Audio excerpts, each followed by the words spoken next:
like I'm fresh out the water. Put that on my daughter, I'm dripping Mystique. Pin to the pad of my author and marathon jogger, been running for weeks. Yeah, I tell no lies, my eyes on the prize. You lose by choosing to blink. I found a treasure by taking on pressure and pushing myself to the brink. Looked in the mirror to tell me that I'ma be wealthy. I said I concur. Welcome to City Chapters Podcast. I'm your host, Bobby J. This is Chapter 4 with James Pakootas. Yes, sir. A.K.A. Just Jamez. Hey. James was born in Spokane, but he was raised in Nespelem, Washington. Yes, sir. He's a member of the Colville Confederated Tribes. He's a storyteller using music, film, poetry, and spoken word as a medium. He's the owner of New Age Warriors with T.S. The Solution, who was just on for Chapter 2. He's the owner of Filmdigenous with Ben Alex Dupri.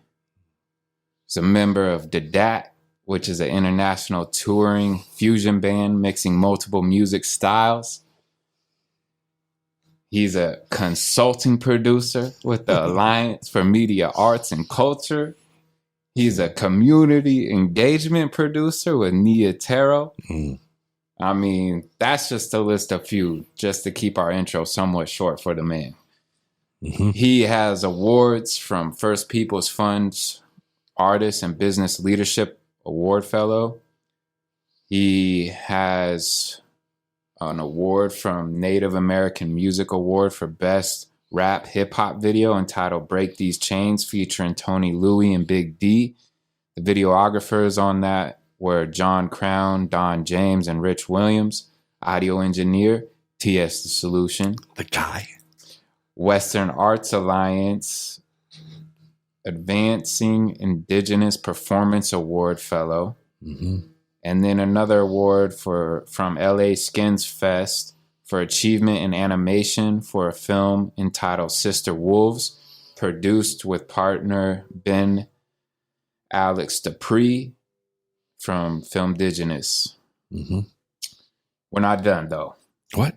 Just recently. But wait, there's more. Yes, sir. There is more. We have awards for History by Tony Louie, which was directed by James Pakootas. The awards were from Wondrous Stories Film Festival in London, UK for Best Inspirational Film, and Vesuvius International Film Festival in Italy for Best Debut Short Film. Supervising sound editor, T.S. The Solution. The guy, he just keeps coming out. And audio engineer was Wave Beats. Yeah. So wow, that was by far one intro for our podcast. We've been busy, man. We've been busy. Busy. You know? Yeah. So what's up, James, man? I'm super stoked to have you here, bro. I'm really happy to be here with you, man. We've been talking for years now. Shout out to TS again for even introducing us. Yeah. And I remember when we ate for sushi up on the South Hill when we first met, bro. Mm-hmm. It was just like, it was a smooth conversation, but I could see like from the eyes, the way you carry yourself, the way we engaged each other in conversation, that there was this like, I don't know, like not like a positive mindset, but like a mindset that we all of us, me, you, and TS, we wanted to create impact. We want to create change in our communities and everything around us. So really, it's really been a pleasure rocking with you these last few years, bro. Like for real. I appreciate you greatly. And thank you for having me on the show, especially episode number 4. Yeah. For all you don't know, I'm Native and 4 is a very sacred number to us. So I'm happy to be on that number 4 as well. Really? Yeah. Yes, sir. That's awesome, man. Because some events transpired to allow, or not allow, but for James to be here today. So that's kind of cool. Yeah, step in. Yeah, and I'm big on numbers. Like universe 3 is my number, you know. So I am too. I'm big in numerology. I'm the master number 22. So it comes down. 22 is broken down into a master builder, which is a 4. So like these things are coming together, my guy. Yeah, I'm big into those things as well. So that's really funny to learn that now. Yeah, man. That kind of was universally organized for us to happen this way. So that's right. How it's always been with us, you know. So it's beautiful. It keeps going that way. So thank you for inviting me, guy. Yeah, man. I can't wait to dig into your story. Let's dig in. I'm ready. I'm ready. Yeah. So let's start with your backstory. We like to let people know how they got their foundation, you know, and how that was built, you know, through the tough times.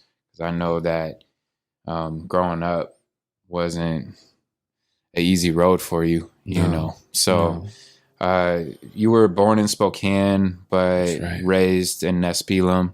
So go ahead and tell us just how you grew up and early time. I was kind of raised like in my first 3 to 5 years or something. I was raised all over the map. My mom was still trying to get her college degree, so I spent some time out here in Spokane. We eventually settled in Coulee Dam, which is like this little corner on the edge of our reservation, about maybe like 14 miles out of Nespelem. And really my foundation is family. Whether through trauma or whether through resilience, both of my foundations are in family. When I was a little boy, from like 3 years on all the way up till maybe like 11 or something, I was sexually abused by 2 of my older cousins, and it's a hard thing to talk about, but I believe a necessary thing to talk about, especially in America, or maybe even in the world, I don't know, but especially in America, we've been conditioned, and especially in Native men, we've been conditioned to believe that, we're not supposed to share our lives. We're supposed to carry this weight because we're these strong warriors, right? And we got people that are losing their lives. We've got people that are going crazy. We got people, suffering from depression and anxiety and alcohol abuse, drug abuse, all of these things, right?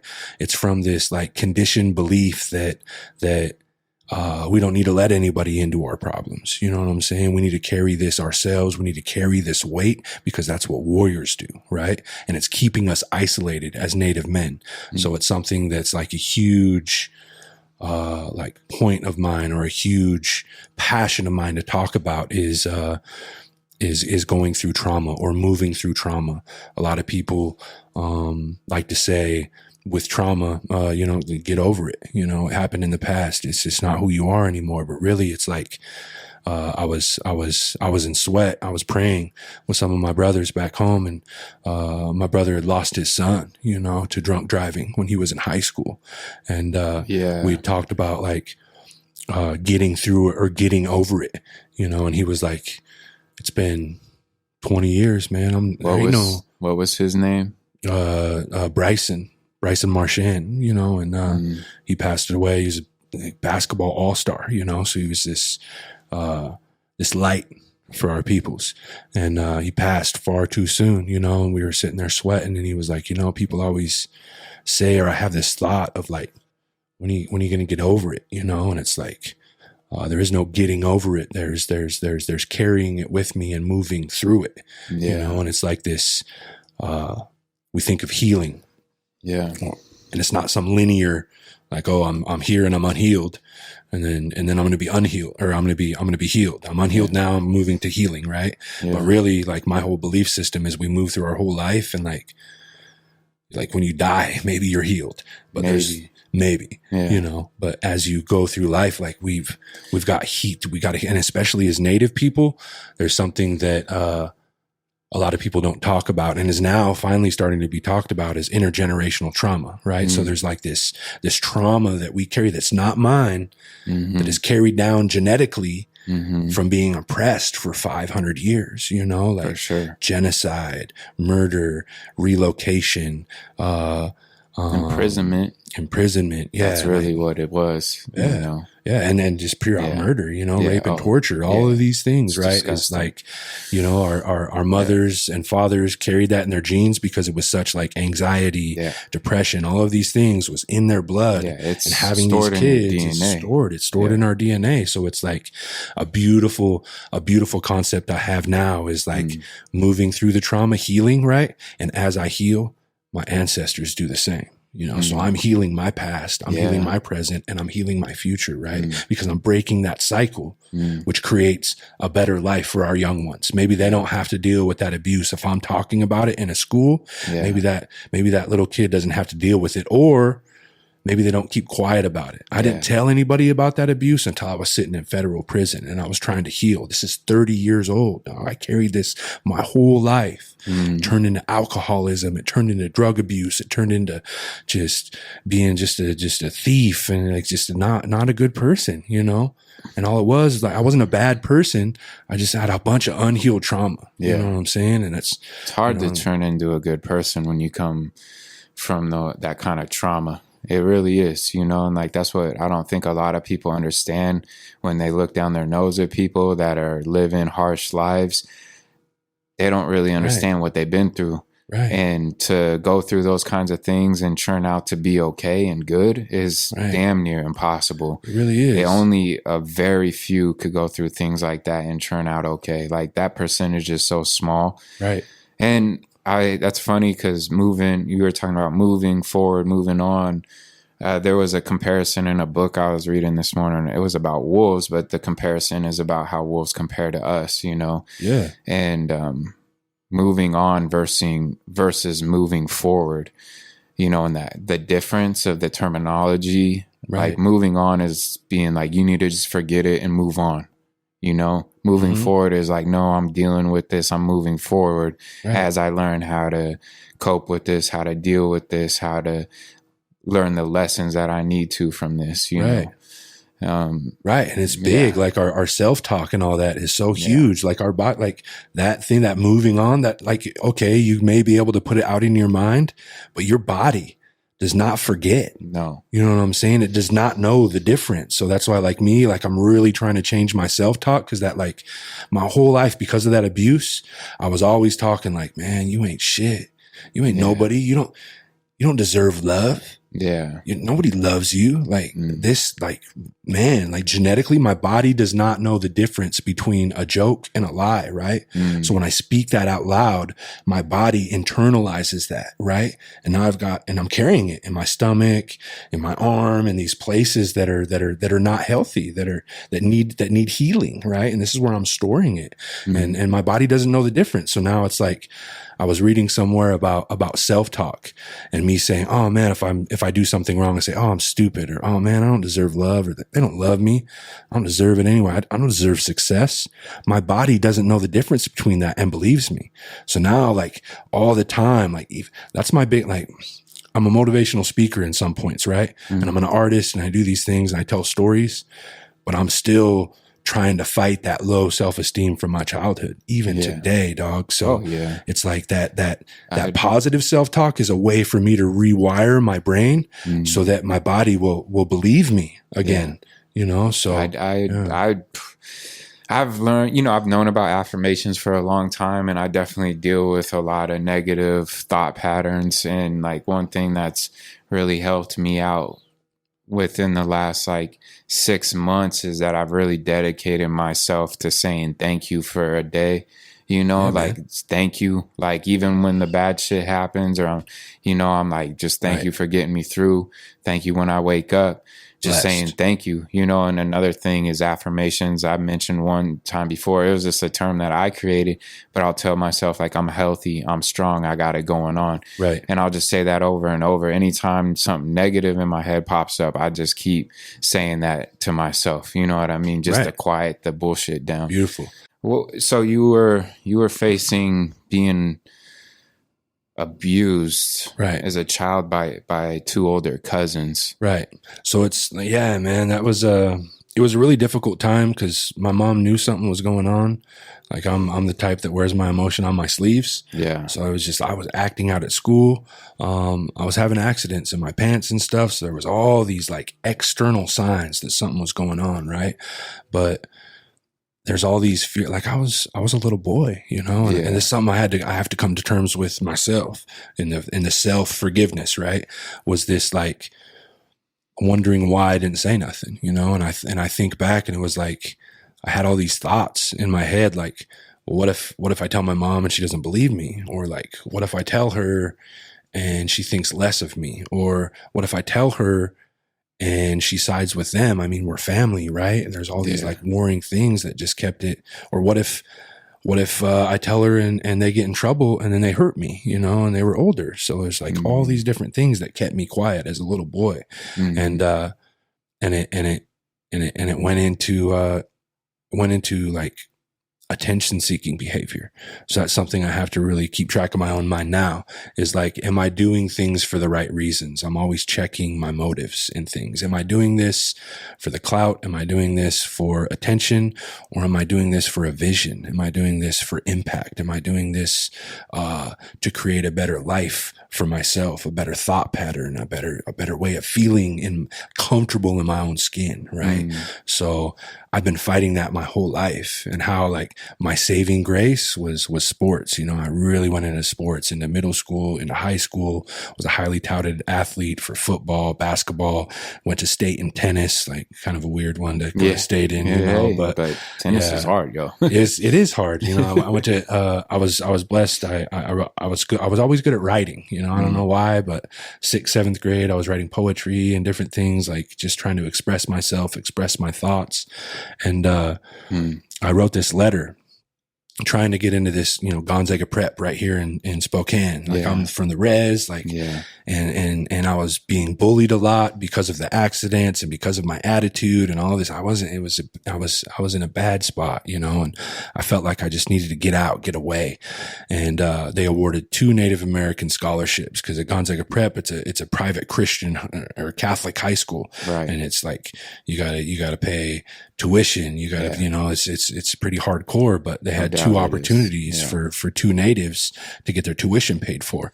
And, I wrote an essay and I got awarded, and my mom and I moved out to Spokane, you know, and it's where I really started to find myself. And I remember going to baseball practice, my freshman year, and realized like, this is a 4A school. I come from this little 1A school, you know, on the res. And I'm like, yo, I don't even have a strong enough arm to ever think of making it here. Let me just try a different sport, because all I want to do is play, right? Yeah. And then just picked up a tennis racket and bam, it was like an instant thing, right? And that was my solace in high school, like football in the fall, basketball in the winter, tennis in the spring, and then summer ball league, you know. So that's how I coped, you know. That's how I coped with all that abuse, all that stuff that was going on in my head. And then I graduated, and I didn't have that support, you know. So that's why I really, another strong point I want to bring up all the time is the importance of community, right? And that community that we have around us, whether it's like family or this external community that you have in Spokane or whatever city you come from, or like that external family of the people that you run across. Like I call you my brother now, right? Yeah. Because we rock with each other so heavily, man. I love you, bro. And that's like an external part of my family. And that's as close to me as family. And for me, that's building community in a powerful way, right? And that's something that I carried on after. It was my way of healing through trauma, you know? Yeah. And after high school, not having that support, not having, that like schedule, not having the influence from others around me trying to do positive things. The easiest way was drinking for me. You know, it was like this veil that I could quiet down the mind. I could have that little bit of courage to talk to girls or talk to people, not having that, oh man, you ain't nothing. You don't deserve this. You don't deserve that. Cause that noise can be so loud that it takes us away from our own truth, our own center. Right. Mm-hmm. And, so that noise was always loud at that early age, 17, 18, 19. Were you angry at that 20. Age? Did you deal with a lot of anger?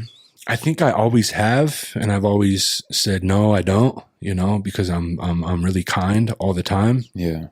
But I got a lot of PTSD, and, it doesn't take very much for me to get irritated or angry really quick. And I've just found ways to cope with it. But, I would, you know, even up to today, if people ask me on any other podcast or any other conversations, I would say, no, I don't got no anger issues. But I'm asking at that time. At that time, like when you were young, 19, were you drinking because you were like, screw this world? Like, I was drinking more depression, like trying to, it wasn't so much out of anger. Just kind of help numb you up. Yeah, but the numbing. Yeah, exactly. It wasn't to like, fuel the fire necessarily. Cause I like at that age, for me, I had a lot of hatred in my heart, a lot of anger in my heart. I think I would drink to like fuel that hatred and that fire to make me more of a monster. You know what I mean? Like, I just wanted to fit in. to be like, you know, that dude or whatever too. Right. Like, but it was never really me, you know.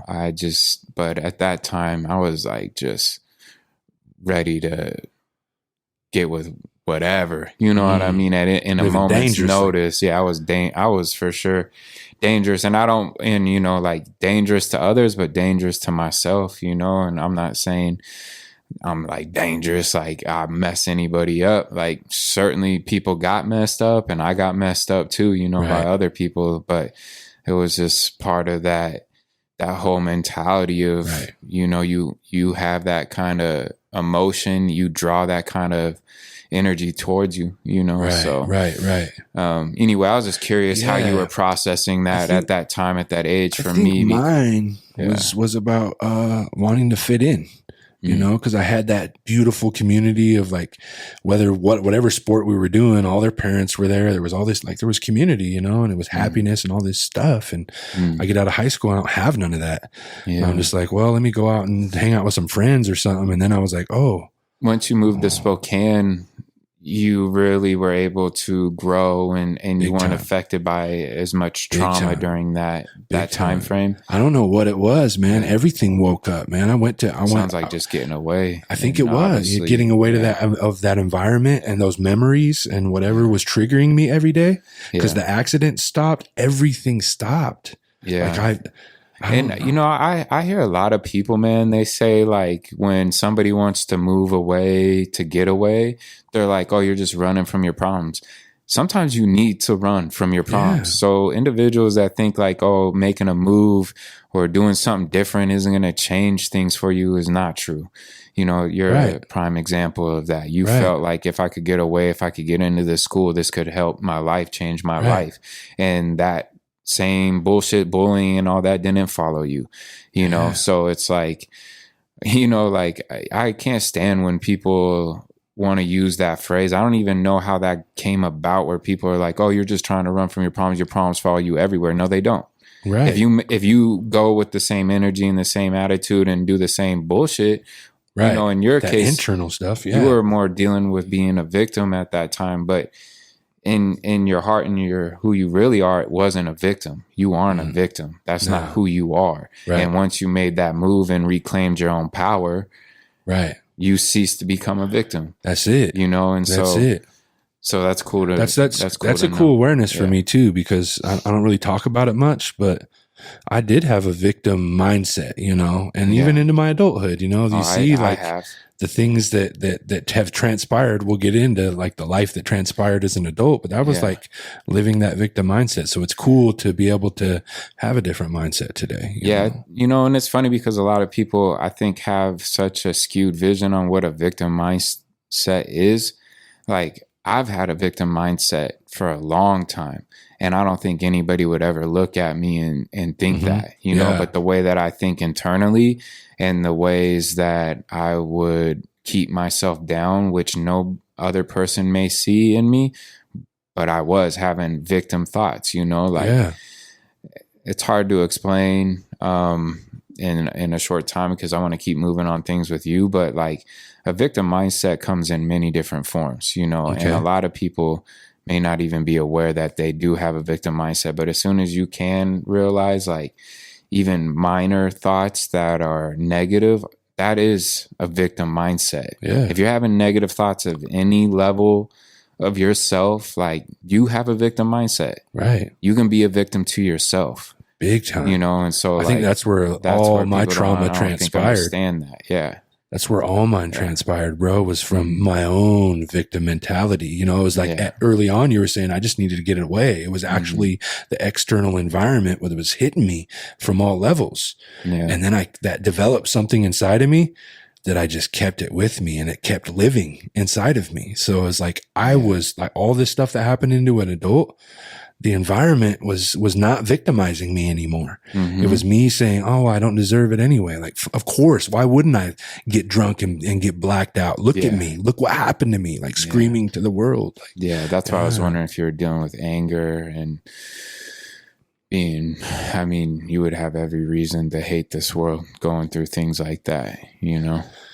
Yeah. So, and that's, another source of like community, because like even that, man, it's been difficult being in relationship with some of my family on that side, for sure, because of that sever.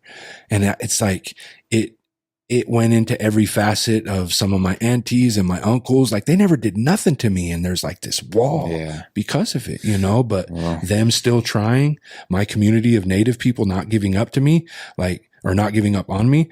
Like that's been everything to me, like switching the mindset, you know, they've helped me that external, that held me down. And then that same community that I held in bondage through the carrying out of my own trauma as an adult was that same community that lifted me back up when I was ready to live a new way, to think a new way. And it's, man, everything to me is community. Is it common for that kind of thing to happen in the Native community? Unfortunately, oh man, like unfortunately, like it is, isn't it? Let's talk, like if we want to talk statistics, you want to talk about depression, alcoholism, substance abuse, suicide, domestic violence, all these different things across the board are exponentially higher than any other race. You want to talk about even suicide. The next percentage that is even close to us is African Americans, and they're at like 14%, and we're a whopping like 27 or 28%, right? So it's like doubling any other, you know. So it's and that's where we talked about at the beginning, that intergenerational trauma. These things stem, like people are like, oh, that stuff happened hundreds of years ago, but you still see domestic violence in our own households. You see sexual abuse and molestation from dads and moms and uncles and aunties in their own house, if not going out externally at parties and stuff like that, stuff happening. Substance abuse, suicide ideation. These are all of the same source of intergenerational trauma. These are all like, we need to heal from what happened to us in our past. So it's like this whole like bringing it alive in our own communities, bringing it alive in our own schools, and teaching the education behind what happened to our peoples is important for our own people to heal. So the wiping of the history books and changing the history and stuff is not helping our Native people heal. We need to know the truth so that we can know, like, if we don't know, then we don't know how to heal. So that's very massively important for me.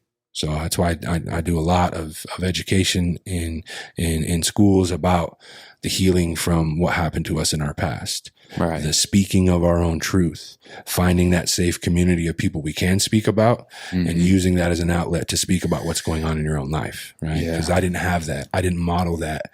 And the alcoholism, the drug abuse, the going to jail, the 4 felonies, the going to prison, the accident that almost killed me. All of these things came from me not having an outlet, right? So it's the biggest thing, whether it's art, whether it's sports, whether it's writing, whether it's whatever, like use that as a way to express yourself, express your truth, because you hold that stuff in.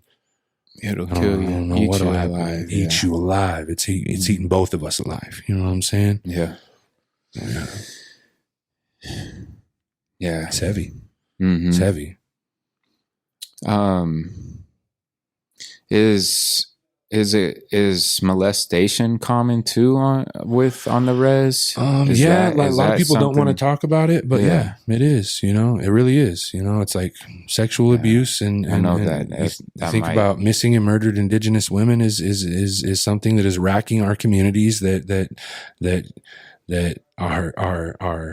our news syndicates, our police forces, our federal agencies are just now like starting to a little bit address, but there's no awareness. There's no like trying to help us find our women, find our young boys and girls and children that are being taken, that are being hurt, that are being oppressed. And And these are issues that are very prevalent in our Native communities, and that we're trying to seek help for, you know. So yeah, and for me, I've always, like we've talked about, I've always respected and been very interested in Native culture. And I understand, being a white man, I need to understand and be respectful about how I respect your culture, you know. But that's why I love that me and you became friends, because now I get to really learn about your culture and figure out in the future how I can be more involved with city chapters. We have something that we've been talking about behind the scenes, which just know we're brewing something between us two, but we're not going to release anything yet, because when it does come, it's going to be done at the highest level. Right. Possible. Me, you and Tony too. We got to bring Tony in on that as well. Yeah.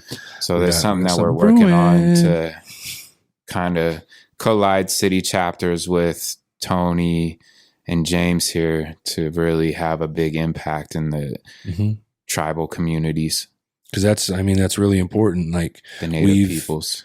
We've got all these initiatives and all of these things and all of these movements that we're starting within ourselves, you know, but we need our allies involved. We need people from other races, whether black, brown, white, I don't care what race you come from. We need these allies around our missions, around our movements, like to really raise that awareness, you know, to a larger scale.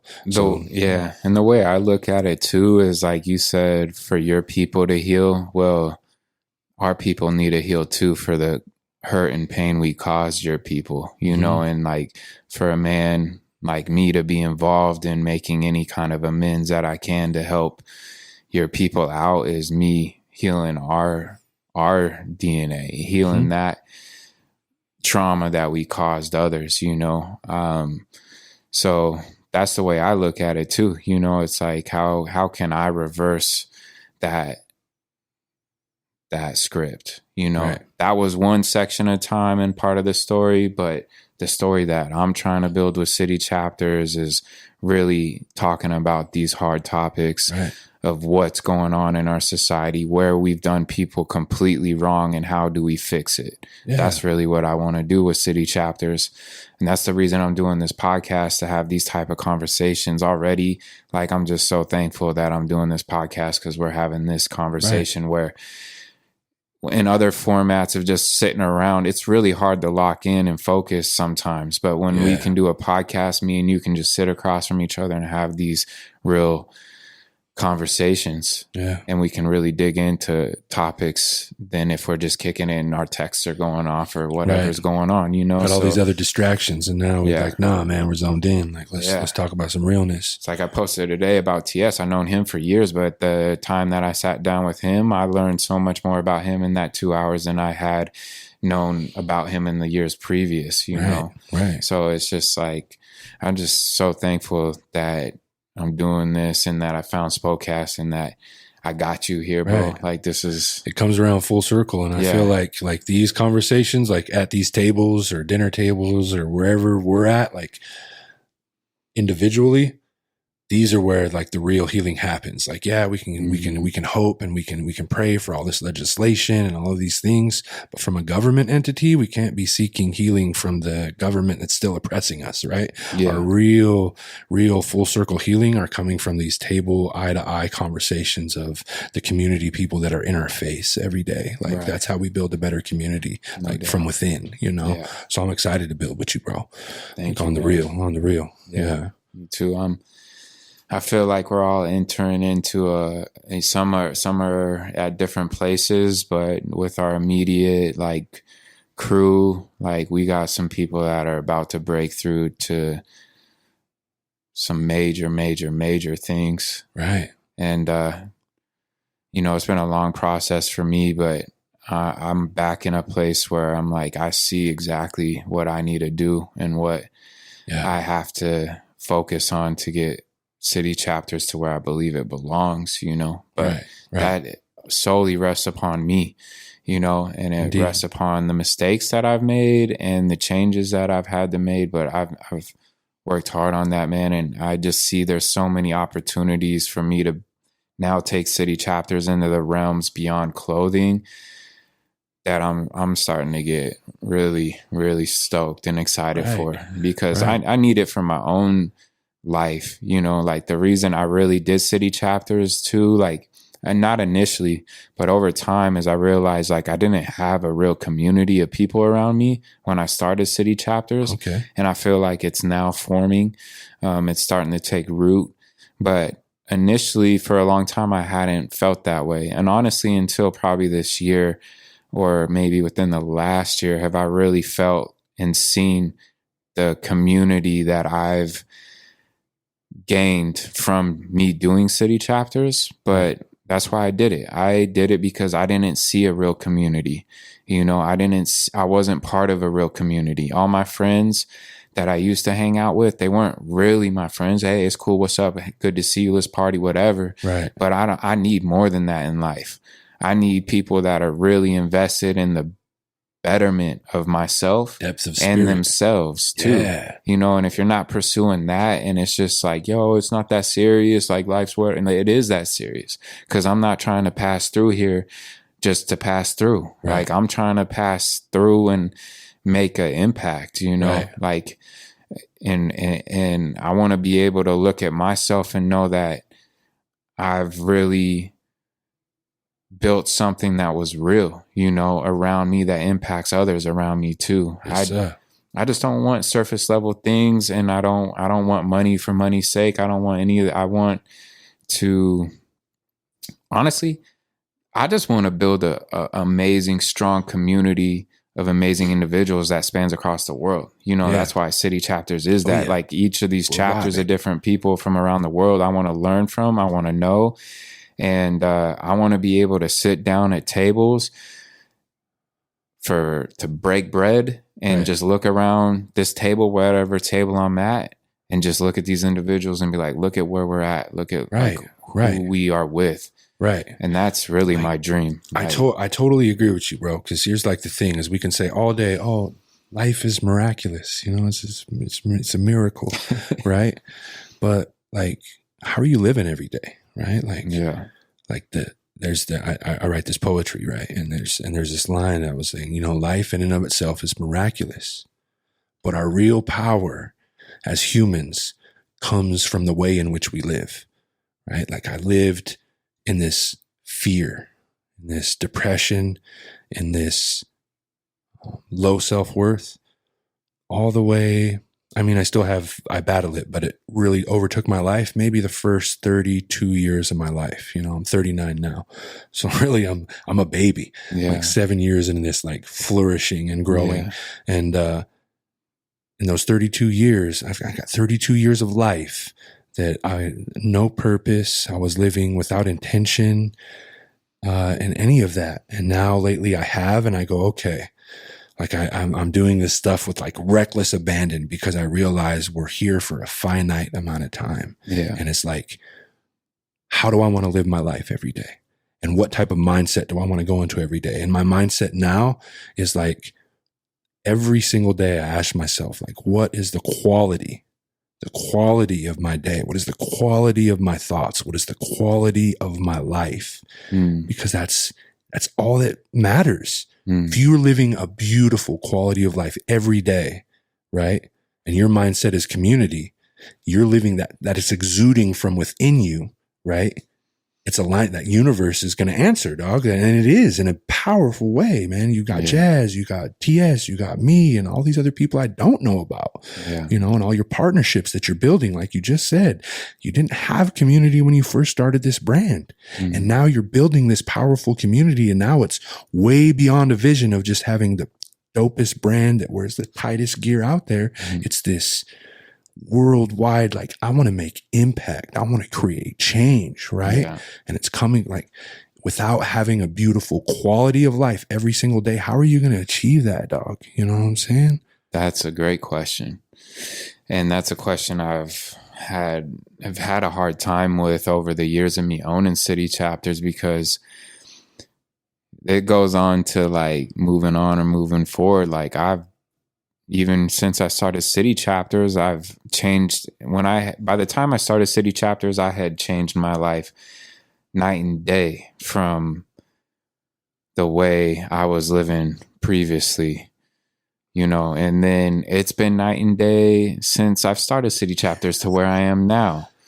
But I've been dealing with a lot of internal trauma, PTSD, things that I really wasn't acknowledging or facing from my past, and the damage that I've really done to myself in my early years. Yes. Like I did a lot of damage to myself, and I've never been one to like be able to like ignore that and just put my head down and work on city chapters to forget about what I'm really dealing with. I know people that do that, but for me and the type of person I want to be, like I put those things first, and I've made a lot of mistakes. And when I make those mistakes over the last few years, they hit me hard, and I take them. I don't take them. I don't like, people have always told me, don't be so hard on yourself, but you don't know what I want and what I want to achieve. And for me to be the type of person that I have to be to accomplish what city chapters is going to take to build that type of community. Yes. First and foremost, I got to be living right. I got to be the right type of person.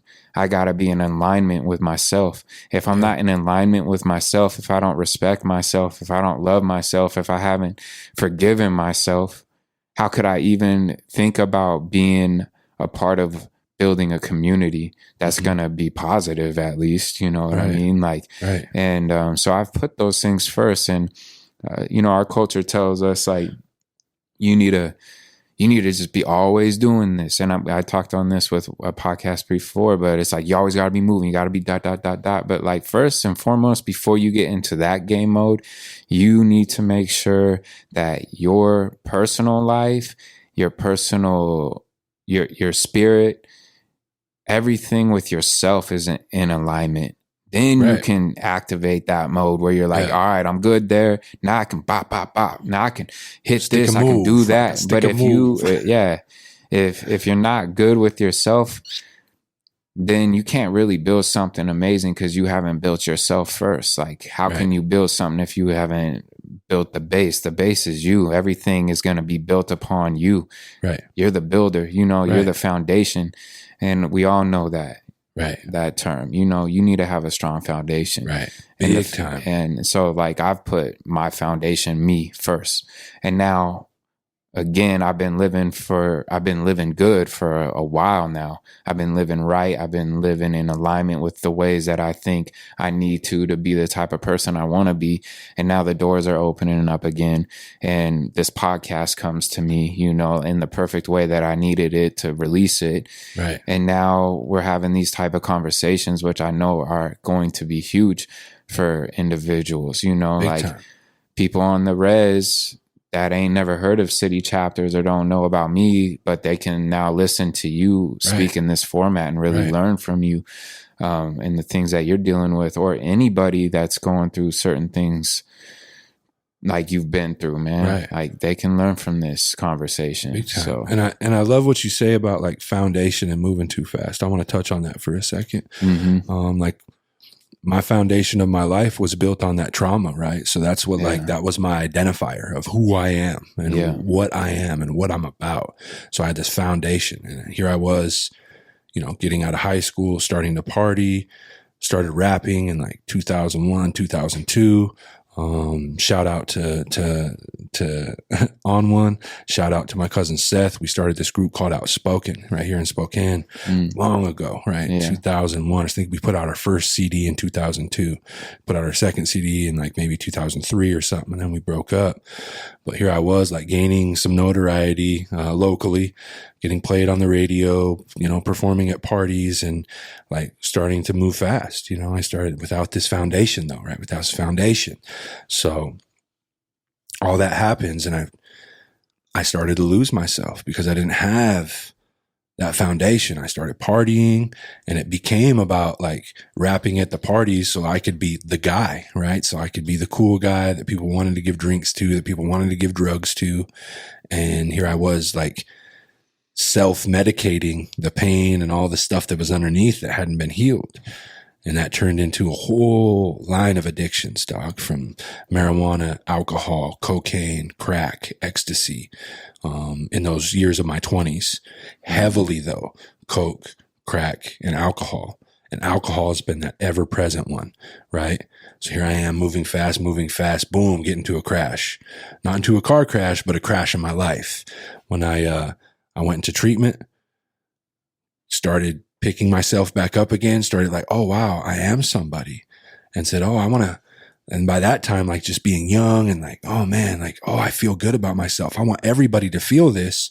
I'm going to be a CDP. I'm going to help other people get clean. I'm going to help other people get sober. CDP is chemical dependency professional, someone that helps you guide through that. So here I am like with this, trying to flip the switch and be the good guy in the world. Right. And here I am going to school. And again, it's that like veering off of our lane, veering off of our path. I go back again, bam, start drinking. And this night, like, I don't know what it was about that night. Seahawks losing the playoffs. It's back Matt Hasselbeck, Sean Alexander days, old school. They losing the playoffs. Here I am drinking in a bar. We go to the Viking. I don't even know if the Viking's there anymore. It is, yeah. It's still there? Yeah. Right next to the season ticket and all that. I don't even know I don't think season ticket's there anymore. Season ticket's not there. It's old school, So here I am drinking that night. I go into season ticket. And I'm drinking beer the whole night. So I leave the Viking because all they serve is beer. And I go to the season ticket. I order like a something with Crown Royal in it. Crown Royal was my drink. I take one drink back and boom, I black out, and I wake up and I'm in jail. I'm like, what the heck? So this is like this is a big thing. So I find out that, I left the season ticket and walked to the Taco Bell right there on the corner of Monroe and Boone. Yeah. And I'm knocking, it's like 2 a.m. or something. I'm knocking on the drive-through window, and I'm at school, so I got $1,000 in my debit card in my pocket from student loans, going to class. And they're like, no, you can't just walk up here and order food. This is a drive-through. Like, I'm going to call the cops on you. You need to get out of here. So I leave. And I'm living over on the west side at the time, right by Cannon Park. And I make it to that 7-Eleven on Maxwell and Maple, right? Yeah. And I know this dude that works in there. Like, I'd go in there every day. Like, live 3 blocks away from there. It's on the way to school. So I'd go in there, get breakfast all the time, like for weeks. And this dude, I was like selling cell phones on the side and stuff like that. I was about to sell this guy the cell phone, and I go in there, and you could see on the security camera, I go back to like where the beer is, and it's locked, and I come back up front, and this guy, you can see like in the security camera, he's like, no, or whatever. I'm probably like, yo, man, open up that. I'm trying to get some beer or whatever. And he's like, no. And you see me like in the camera go like, what? Like turn my head or something like, what? And I walked around the counter and I started beating this guy up, like I got $1,000 on my debit card. I'm not trying to mess with him or nothing, but I'm beating this guy up and I'm chasing him out of his own store. And this is me being blacked out. And like, you see me sober, like I'm the teddy bear, dog. I'm the guy that's just wanting to spread love, spread positivity. So this like, alcoholism was my monster. I would turn into this like Jekyll and Hyde type of deal sometimes, especially when I blacked out. I would do all sorts of crazy, dumb shit. And you could see in the security video, this guy under this street light, and I'm yelling.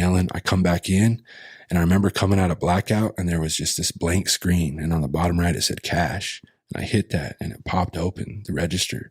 And I took him for everything in that register. I turned around, I grabbed like 30 blunt wraps, like 6 packs of smokes, and 2 pieces of beef jerky, dog. And that's what they arrested me with. Yeah. And they took everything, but they let me keep all the change, which was really weird. All the quarters and dimes and nickels, like that was in my shit when I got out. But I caught 3 felonies that night, bro. Yeah. 1st degree theft, 1st degree malicious mischief for breaking his hot dog machine, and then 3rd degree assault for like pushing him or hitting him or whatever it was. But like having no recollection, like getting into something like moving too fast without any foundation. Right. And this is like first time I'm ever getting in trouble majorly, I'm like maybe 23 or something. And because I'm first time, like Washington was just being real lenient, they gave me a first time felon. They were trying to give me 2nd-degree burglary and give me a strike, but but they just kept elongating the case out for like a year and a half, like just trying to get me to slip up. I live 2 hours away, so like the traveling back and forth, continuance, this, trying to get me slip up and just hammer me. But I stayed, boom, went to every court date. And that guy, finally the judge was like, man, you came to every court date. You've been respectful, all this kind of stuff. I'm going to give you a first-time felon. We're only going to give you 4 months in jail. And then you'll get like 3 years of probation. But like, I feel like if we go light on you, you're going to do all right, man. You're going to change your life around. And I was just like, man, thank you, judge. And while I was sitting there in 4 months, they cut funding, and everybody that was in jail, when you got out, you didn't have to do no probation. But people that were out, they got their probation cut in half. So when I get out and I report to my PO, they're like, here you go, sign here, you're done. I'm like, oh, done for the day. Do you need a UA? Like, what's up? You know? And they're like, no, like, you're done. Funding was cut. And for me, I was still in that addictive mindset, dog. And then bam, I was like, oh, slap on the wrist. And my boy hit me up and said, you want to go to Montana? I was like, yeah, sure, I'll go to Montana. And here we are, like selling coke. And I only lasted maybe 3 or 4 months there. Get a call one day, man. My dad overdoses on heroin in Yakima, died, right? Bam, take a train home. Right? And the whole time, I'm only selling to like keep this like massive cocaine habit I have going, this massive alcoholic habit I got going, right? I get back to the res, bury my father. My homeboy hits me up 5 days later, like, you want to go back? Sure. Boom. We get busted right then and there. Conspiracy to distribute over 500 grams of cocaine, 60-month mandatory minimum, right? And I'm like, fuck. I do like 3.5 of those. I got a year off for RDAP program, rehabilitation of drug abuse, whatever. You do 500 hours, they take a year off your sentence, 6 months good time, 8 months, or 8 months good time, 6 months in a halfway house. So almost about 3 years is what I had to do.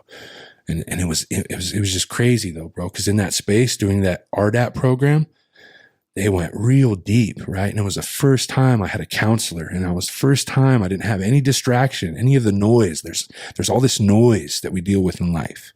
Right? It's the first time I only had to worry about me. And it was like, okay, I'm going to open up. I'm going to talk about this, man. I have an opportunity. This is free. I got a counselor. I'm going to do this, you know?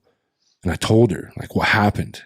And I started going through these memories, and like this healing, this new foundation was starting to be built. Right. And I felt bad though, because I'd never told my mom. I never told my family, never told anybody in life who had done it to me. And I told this woman in prison. I immediately went home and I talked to my mom and said, hey mom, I want to talk to you about something, like some stuff that happened in my childhood and this and that. And she was like, man, I'm 32 at that time. And she's been seeing it since I was 3. So she was like, oh man, I've been waiting for this conversation, James. I've been waiting. Like, let's talk, you know? And me like unloading all of that to the person that has held me down the most. And then her educating me about a history of that type of stuff in her life and in their family allowed like space for all this forgiveness, right? Of them, of my family, of each other, like all of this. Like it was like finally I had like a building of a strong foundation to build on. And I really took that seriously, man. And I got out and I wanted to do better. I was doing HVAC and all this kind of stuff. And again, like you talk about moving fast and not having a foundation. I stopped doing the work to keep healing and went back hanging out with some old friends. You know, like you were saying, like people say, oh, you can't, you run away from your problems and all that. But in some cases you got to, man, it's the environment. You got come back into the same environment and you're trying to heal. Like how, you know, like I'm one of those anomalies that I came back into my own environment and I changed the environment because I was just tired, but it came from trauma after trauma after trauma. By the time there's 4 felonies, come home, hanging out with old friends, all that kind of stuff. Bam. Start drinking. One night, dog. Again, another night. Like alcohol just does that to me. Took a drink of this Coors Light and bam, my whole world went dark. Blacked out again. My girlfriend was bartending at the time and I had convinced her to give me the keys to just pass out. They were kicking me out because I was drunk. Me and a group of my friends would go out to the parking lot and my buddy had 5 mason jars filled with Everclear, apple pie, Everclear, homemade, right? 5 mason jars. We finished all 5 of them. And I don't remember the first one, bro. And I convinced her, said, look, I'm just going to pass out in the back. Come wake me up when you get off. We got 3 hours before you're going to get off, man. Like, we're 20 miles from where we live. Like, what do you expect me to do? You know, let me just pass out. Come wake me up. I jumped in the driver's side and tried to drive all the way home, 20 miles, bro. Made it 2 miles from my house before hitting a guardrail, going 90 plus miles an hour. Like, not the side of it, like through the guardrail. That guardrail went through my driver's side engine, through my driver's side windshield, and like 30 feet out the back of my car, bro. Like, my nerve roots pulled from my spine. 3 of my 5 nerves in my shoulder were severed, never to be reconnected again. Both of my forearm bones were shattered. You got this big scar that runs along the whole thing. Yeah. This big giant scar looks like an Indian feather right here. His skin taken from my leg so they could just at least put skin on there.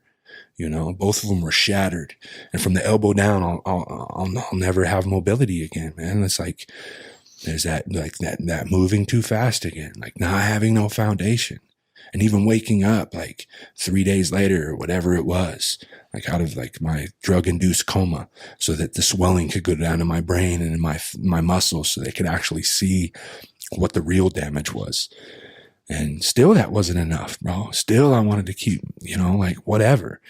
Got into a relationship with a girl and then started drinking with her lightly. Went back into my old habits of searching around the city for some coke. Doing some coke every once in a while. And I remember going to this casino one night. I asked this homegirl, like, we used to get high together. I was like, yo, you got any white? She was like, no, I got this other stuff though. And it was meth. And I never tried it in my life. I had this like meth and heroin were like these things that you just don't do. It's taboo, you know, especially since my dad died of heroin. And, I was just low, you know, I got one arm now. I'm just like, fuck, I'm drunk. I just want to be high. So I'm like, all right, give me that. And I used meth. And thank God I was still on federal probation because I went all the way left. I didn't go back home, stayed out in the streets with the peoples, doing my thing, doing just some dumb shit, not calling my PO, none of that. Bam, he put a warrant out for my arrest, man. They gave me like 7 violations.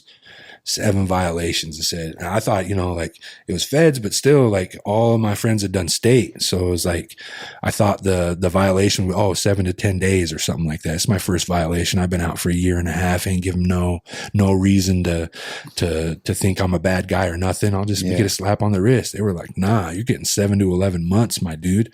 First violation. I was like, what? Yeah. Hell no. Yeah. And I thought I was smart. You know, I was like, it's criminal mindset still. Yeah. Wrote a letter to the judge like, yo, like, you know, I'm just an alcoholic and I'm an addict. Send me to treatment. I don't want to go to jail. I don't need jail. I need treatment. And it worked.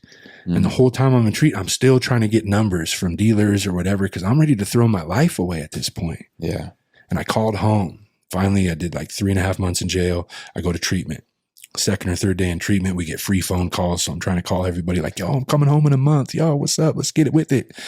And I called 2 of my homegirls, back-to-back calls. And both of them said, James, I've been investing all this time, all this energy over all these years. I wrote all these letters to you when you were locked up, helped you in the streets, like helped you get back on your feet, all of these things. And for what? Like, don't call me no more, dude. Like, get your life together. Yeah. And I don't know why it was that. It wasn't prison. It wasn't jail. It wasn't felonies. It wasn't a car accident that allowed me to like lose a part of myself forever. It was someone saying, look, I don't want to be a part of your life anymore. That made me wake up the next day and go, I don't ever want to hear that again. No one has ever threatened that to me. And it changed my whole life. It changed my outlook going, okay, my community is important to me. My whole 20s, I didn't show that because I was keeping them in bondage through dealing drugs to youth, dealing drugs to pregnant women, dealing drugs to my family, my own dad, dealing crack to my own dad, you know, like all these just low down stuff, you know? Yeah. But it was that realization that, I don't know, maybe one of my biggest fears is dying alone. I don't know. I don't know why it was that, but ever since that moment, I haven't picked up alcohol. I haven't picked up meth or coke or none of that hard shit that I used to do, you know, and like, I get to celebrate 5 years sober now. Yeah. And it's like this whole new like lease on life because someone like finally hit me with a reality I wasn't willing to face. You know, I was like, okay, I don't know why those quote unquote rock bottoms happen for different people and why mine didn't happen with all this other crazy trauma, but I'm thankful for it because now after that happened, like I was able to build on a foundation that's worthwhile now, and that's not sand. It's not going to crumble because it's a foundation of that quality of life that I'm living, that belief. Like, okay, if I'm going to keep people in my life, how do I do that? Well, I've got to love life. And when I hate myself, how do I do that? Well, I don't know, but I got to figure it out. So I just started asking more of my relationships, asking more of myself, seeing where I could help in community, being a helper and being a servant rather than being a leader. You know, I think that's the most powerful leaders are the ones that let other people call them leaders. Say, no, I'm here to serve. I'm here to make this better. Where do I fit in? Let me put my boots on. Where do I help? Yeah. Yeah. Like there was a person the other day that was referring to me as, you know, like a prestigious position or whatever in life. And I was just like, well, and somebody there was like, yeah, that's, you know, like, how does that feel, Bobby? I'm like, well, that's, you know, like, that's for you guys to determine. It's not for me to ever call myself those things. I never look at myself as like a leader. Like I'm never gonna, I try not to call myself a leader. That's for others to determine, you know what I mean? Like, or whatever that is. I don't like to, speak on calling myself anything to uplift myself to others, you know, or to give myself a hierarchy, you know. It's There's like, no need for it, you know, at all. I mean, I think internally you have to maybe sometimes speak to yourself to reclaim that, you know, I do belong in certain rooms. I am a leader but those are things you have internally with yourself. Right. And you can say that out loud to yourself when you're giving yourself affirmations. Right. But you don't go out and be like to others, like, yeah, I'm a leader. Yeah. Yeah. You know, like you don't do that. There's a huge difference. There's a major difference, you know? So,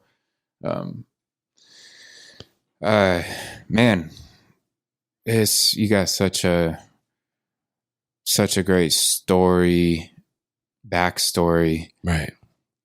And it's exactly what I want to have on the podcast, stories like this, because you have overcame so much, man. And like, that's exactly what the kind of stories that I would prefer to have on here, because I can relate to them in certain aspects. Mainly, I messed up my whole life. Others didn't subjugate me to it. I decided, I mean, I had one traumatic event in high school that kind of led me on to be angry, and turn against the world or be mad at the world or whatever that was. Right.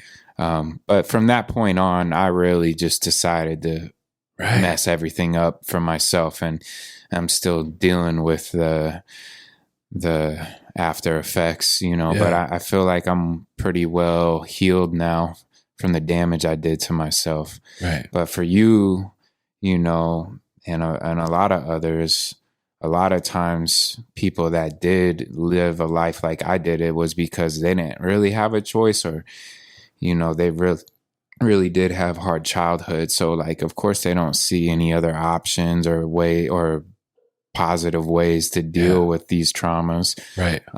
They're put and grown in environments where those individuals obviously did not deal with their traumas well. Yeah. And it's that generational effect that you were speaking about. I love how you say it, dealing with it, right?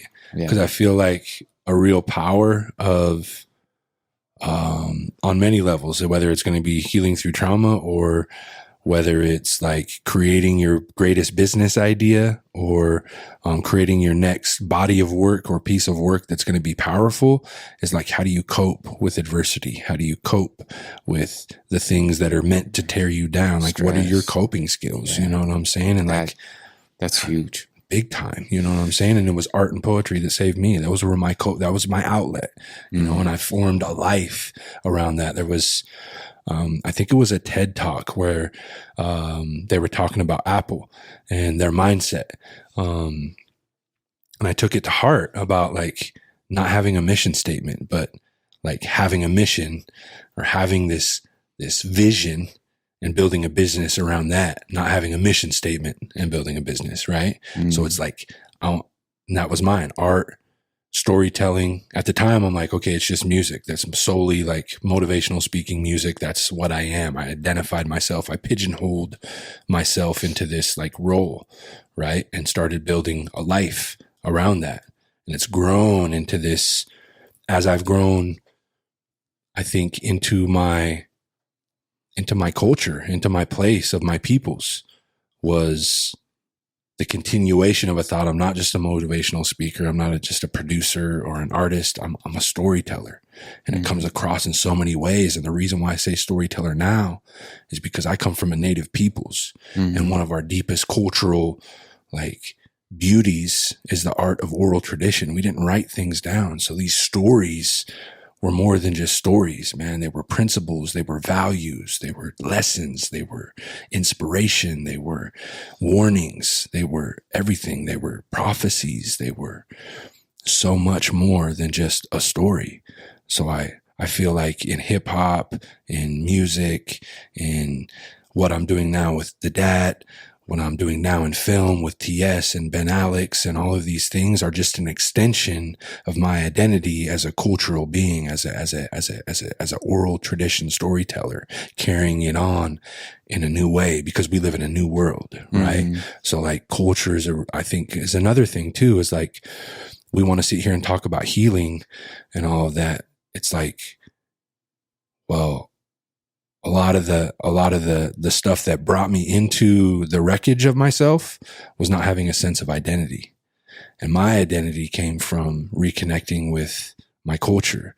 My dad was enrolled Colville. My mom is a descendant of the Sampoil people, but neither of them really instilled a deep cultural belief or cultural practices in me. My dad was, in and out of prison my whole childhood, really addicted into heroin and downers and stuff like that. He taught me some stick game songs and whatnot, but I didn't have that like deep cultural connection. And I feel like now that I've started to grow that in my own life is where all the magic has started to happen, because I feel a sense of identity. There's a center there now that was never present before. That allows me to express from. Yeah, man. Because for me, in my perspective, like Native American history and being a Native people is like one of the most badass types of people you could be in America, in my opinion. That's my opinion. Like I just love so much about Native culture. Like, to me, that, in the way that I just think that's like the most badass American heritage you could have, because it was here, way before us. And there's just so much about the essences of warriorhood, manhood, introduction in the manhood, having initiation in the manhood, which we have nothing of that nature anymore. And obviously it's been lost, but like, you have so much to be proud of. And now that you're diving into it, man, I feel like it makes 100% sense that like you're a much better person now, because it's grounding you into some real tradition, into real matters of self to be proud of. Yes, sir. Yeah. And that's the beautiful thing. That's the beautiful flip side of this conversation we've had about this intergenerational trauma, right? Is there's also intergenerational resilience, right? Like there were more than 15 million of us on this continent, like pre-colonization. And now there's like think less than 1 million, or maybe just a little over than 1 million. So like real genocide of our peoples. Yeah. And like from advice from one native to an ally here, like still be open-minded, like to all the natives you come across. Cause the beautiful, like my most special part of saying I come from a native peoples is it's very unique in its peoples that it comes from. There's over 576 federally recognized tribes on this continent, hundreds more that aren't federally recognized. And each one of those peoples has a different language, has different principles, has different traditions, initiations into manhood and womanhood, different languages, different stories, different creation stories. Yeah. And they're very unique in their own right, in their own way. So it's like this term Native American, this term Indian, you can trace both of those words. These are words. Both of those terms can be traced back to a date. What did we call ourselves before colonizers called us Native American? What did we call ourselves before colonizers called us Indians? Yeah. Right. So for our language, it's Skeluch, which means like just human being coming from the land. Right. And each tribe identified themselves differently. We didn't say, oh, hey, what's up, man? I'm James and I'm Native American. No, that term came from an oppressive mindset trying to stick us all in the same boat, right? Without recognizing our identities, right? Yeah. And this is like me coming into this knowledge 3 or 4 years ago. So blossoming in this new understanding of the beauty and depth of my own culture, of my own peoples, is really powerful to me. So it's something I don't care if you're white, black, native, Asian, Mexican, Haitian, whatever. Like go back. Like do your research and find out the peoples that you come from, because we all descend from tribes, my dude. All of us. I don't care if you're in Europe, London, Sweden, Ireland. Before colonization, colonization just happened thousands of years before than here. We all descend from tribes, man. What are your people and where do they come from? What are the practices of those peoples? Because that identity is very strong. Yeah. And we had actually had that conversation before about how to properly talk about Native peoples. And I'm glad that I actually made that mistake again and said Native Americans, because that allowed you to correct me and on this podcast. All of us ongoing, you know, it's ongoing of us learning. I reverted back to just saying Native American, but Native peoples is obviously a lot more inclusive, respectful. Big time.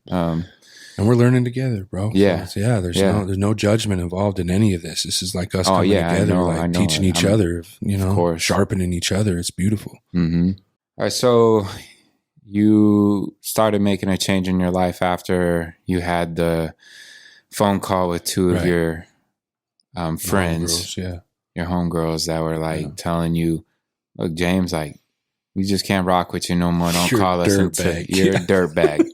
Get it together, dude. Right.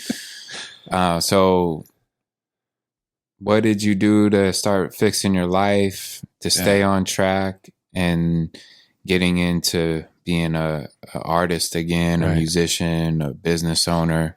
Right. So I'm cleaning myself up, and that's why I kind of say, like, in some cases, like whatever happened is sometimes an anomaly. Doesn't always happen very, very often, because I went right back into the environment that I was held in bondage, and that I held in bondage, the same community where all the addiction or these accidents and all this stuff happened, went right back to the same community. And I remember, like, finally, you know, I've been to treatment now like 3 or 4 times at that point. And finally I come back home and I'm like, okay, I'm ready for this sobriety thing, whatever this is. And I want to work a program. I want to figure out, you know, what I'm doing. And at that time it was like AA and NA and these things. There was NA in my little community. And I went to that first meeting as soon as I got back out of treatment. And there was one woman, like one of my best friends, my sister, Steph, and her son, who was just a little boy, you know, like she had to watch him. So that's the only people there. And I'm like, oh, wow.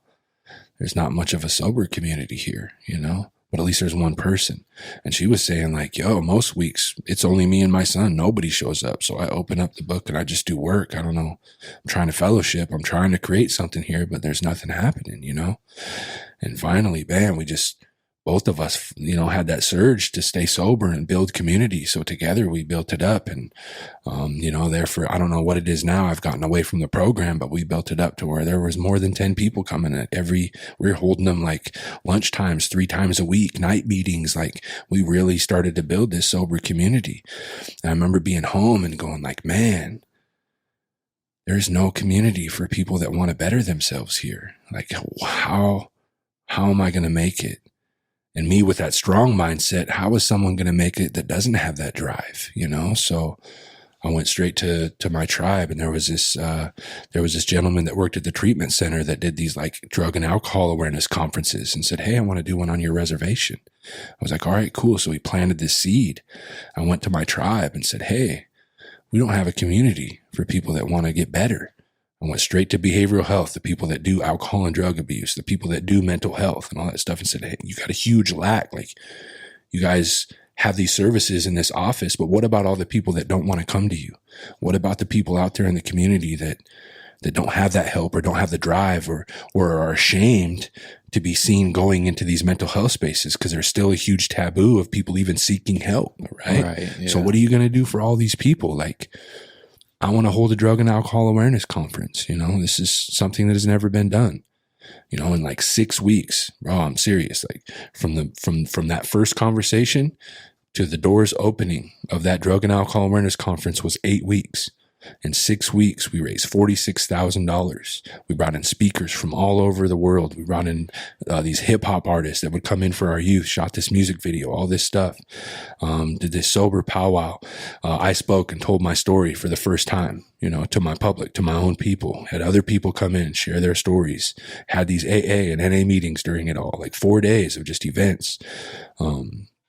We have this community event every year in Nespelem called Mill Pond Days. Shout out town of Nespelem for your celebration.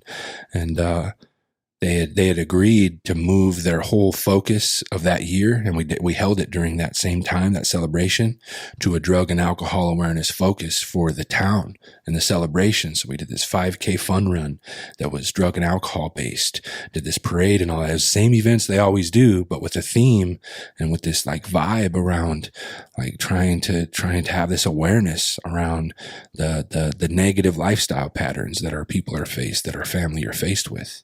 And that was like my first introduction to like being an event producer, to being a motivational speaker, or to seeing that music and art can have this positive element as well. Like my whole music and all that at the early years, it was crazy. Like I was 19 or 20. So all of my messages were, we could talk about love, we could talk about murder, and we could talk about Jesus all in the same album. You know, it was just weird. Yeah. And then as I started to really go down that negative lifestyle pattern, using coke, dealing coke, drinking all the time, my music emulated that lifestyle. So not only was I emulating the lifestyle, but I had all these youth that were listening to that music and now emulating the lifestyle that I was portraying. So here it is, just like the industry, you know, this fake lifestyle and people following it, creating this whole culture that isn't real. And I was feeding right into it. And when I went to prison, I put everything away. I said, look, I don't ever want to go through this again. So no music, no nothing. I'm going to live a completely different way, you know, and didn't pick it back up. And then after the accident, 3 months after the accident, I remember going to the doctor, and my mom, like, again, like I'm the guy that I wear my emotions on my sleeve, and she knew something was up. She was like, yo, like, what's wrong?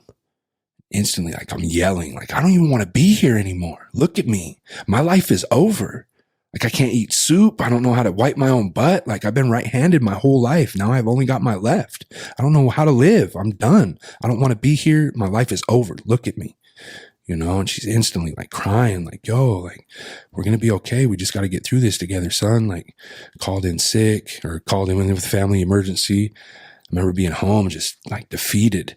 She's like, look, like, I'm not going to ask you no questions. I'm not going to pester you, but just know I'm going to be here. Like, even if it's just to listen, son. And like in that one moment, I was like, oh, Like I still am worthy of something, you know, like something planted. And the next morning I woke up and I went to BeatStars, which is like a beat leasing website. It's got like, you know, like thousands and thousands of producers, 40, 50,000 beats. And the one beat that I like is from this producer, shout out Jay Scott, Perfectionist Music, from Walla Walla, bro, of all places, just right here in the same state. Yeah. You know, so I started building a relationship with him, and I wrote this song that next day about like just telling myself like to live another day, to like, you've got something to live for, go out and find that, whatever that is. And then sat on it for over a year, didn't share it with nobody, didn't have a studio or anything like that. And finally, like Tony Louie, best friend, brother, shows up. I'm a one-handed dishwasher at this point, and he's mowing lawns like in this little town of Cooley Dam. Like both of us just doing these, like, you know, just trying to make a couple bucks, you know. And he sees me, and he's in the parking lot, and he's like, "Man, that old stuff you used to do like back in the day, like I didn't even know that was you, bro." You know, and we've been playing basketball tournaments, and we've had this life, you know, that we know each other now. And he's like, "I didn't even know I was you until like a week ago, bro. Like, how could I not even know? Like, we're best friends." And he's just like, "Man," he goes, "I can sing. I want to do something." And I'm like, "Oh, geez, here we go. Another guy saying they can rap or they can sing. Sure, cool, you know." And he shows me his music, and it's like, whoa, this guy's got a voice, like a voice that'll cut through your soul. Like not just a voice, like a voice. And instantly I'm like, yo, I think, you know, and he's like, "Man, I want to win a Native American Music Award." And I'm like, "All right, man, I think I got the beat for that. Let's do it." You know, hit my best friend up, Big D. We used to run in the streets together. And then he had just recently got caught up as well and was going through drug court and trying to rebuild his life and stuff. And he's just like, "Man," I remember I was posting, you know, like after that suicide stuff and just saying I was going through it. Like Facebook is kind of like my sounding block. That's why I'm always just, everybody always says, don't share your stuff, you know, but me, it's like, that's my community that I've built. Like I can't go around and see everybody. So people, whether it's me sharing some of my deep or happy moments, having those people not only insert their own advice or thanks or encouragement is what helps me like focus my own mind. It helps me feel connected to the people I love. So Facebook has always been my sounding board. And here I am putting out some sort of like depressive post about, you know, like suicide ideation because I didn't know how to live with one arm. And Big D just called me up one night and was like, "Yo, man, I'm going through this stuff. Like, I totally understand where you're coming from." He goes, "Man, all that music we used to make back in the day, I'd love to try to do it in a different way or something." And I was like, "D, I think I got the beat for that." You know, so I put them both, like all of us. And then the homeboy John Crown that shot the music video for it, he was just taking a trip out to Spokane and asked if I wanted to jump in. So I do. And he goes to this studio and it ends up being Panoramic Dreams, which is TS, right? I'm not there to record. John is, because John's a dope rapper too. Like he shot our video, but he's a better rapper than all of us, you know? So it's kind of crazy how that turned out. But here I am. It's my first introduction, and I've had a lot of experience in the studio. So I'm just watching him, and hadn't recorded in, you know, over 6-7 years. But seeing that, I was like, oh, I like his professionalism. I love the way he runs his sessions. He's so knowledgeable. I want to work with this cat. So I just said, "Yo, let me get your IG, let me get your Facebook," whatever it was at the time. And he did, and we just started talking. I said, "Hey, I want to come out and record."